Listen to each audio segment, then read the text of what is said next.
फटे हाल में सिर पर सब्जी की टोकरी रखे जब नई डीएम मैडम थाने के बाहर बैठी तो हफ्ता मांग रहे दरोगा ने उन्हें नीच कहकर थप्पड़ जड़ दिया। 10 मिनट बाद जब डीएम की फ्लीट और गार्ड्स पहुंचे तो दरोगा के पेशाब छूट गए। सब्सक्राइब जरूर कर दीजिएगा। शहर के कोतवाली देहात थाने के बाहर एक माहौल हमेशा तनावपूर्ण रहता था। वहां का दरोगा रंजीत सिंह अपनी दबंगई और अवैध वसूली के लिए पूरे जिले में कुख्यात था। उसे लगता था कि खाकी वर्दी उसे कानून से ऊपर होने का लाइसेंस देती है, लेकिन उसे यह नहीं पता था कि जिले की नई जिला मजिस्ट्रेट डीएम नंदिनी अवस्थी कागजों से ज्यादा जमीन पर यकीन रखती है।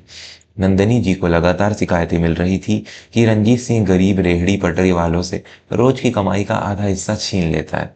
सच जानने के लिए नंदिनी जी ने एक खतरनाक लेकिन जरूरी योजना बनाई। उन्होंने अपनी रेशमी साड़ियां और सरकारी रुतबा छोड़ दिया।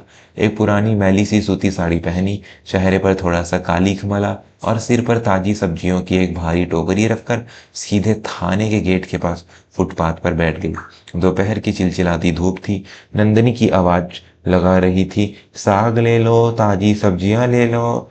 तभी थाने के अंदर से दरोगा रंजीत सिंह अपनी बेल्ट ठीक करता हुआ बाहर निकला। उसके हाथ में एक डंडा था। वह एक एक करके दुकानदारों से पैसे बटोर रहा था। जब वह नंदिनी जी के पास पहुंचा तो उसने अपनी गंदी नजरों से उन्हें देखा। ए बुढ़िया, यहाँ दुकान लगाने का किराया दिया तूने? निकाल 200 रुपए, वरना ये सारी सब्जियां नाले में फेंक दूंगा, रंजीत ने गरजते हुए कहा।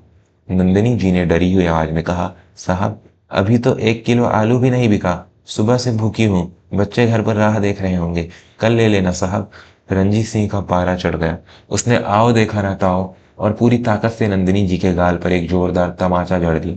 टोकरी छिटक कर सड़क पर गिर गई और टमाटर मिट्टी में मिल गए। ज्यादा नाटक मत कर नीच औरत, पैसे निकाल वरना अभी हवालात में ऐसा सबक सिखाऊंगा कि सब्जी बेचना भूल जाएगी।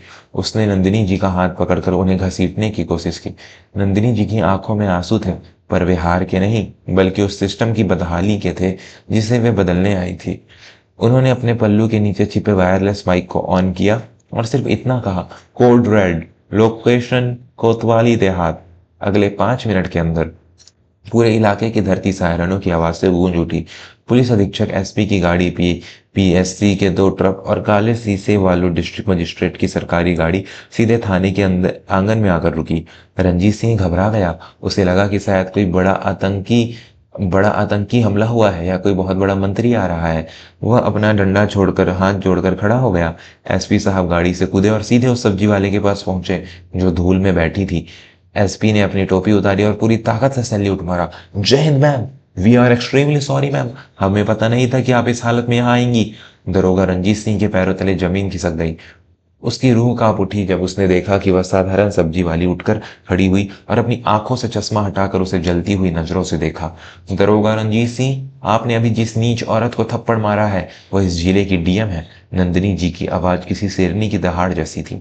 रंजीत सिंह हकलाने लगा, मैम मुझे मुझे माफ कर दीजिए, मुझे लगा कोई मामूली गरीब, मैंने पहचान नहीं पाया। नंदिनी जी ने उसके पास जाकर कहा, यही तो तुम्हारी असलियत है रंजीत। तुम वर्दी सिर्फ ताकतवर के सामने झुकने के लिए पहनते हो और गरीबों को कुचलने के लिए। तुमने कानून की रक्षा की कसम खाई थी पर तुम लुटेरे बन गए। उन्होंने एसपी की ओर मुड़कर कहा, एसपी साहब इस दरोगा की वर्दी अभी इसी वक्त उतारिए, इसे गिरफ्तार कीजिए और इसके खिलाफ डकैती, मारपीट और भ्रष्टाचार की धाराओं में एफआईआर दर्ज करें। और हाँ, इसकी जितनी भी बेनामी संपत्ति है उसे कुर्क करने की प्रक्रिया आज से ही शुरू हो।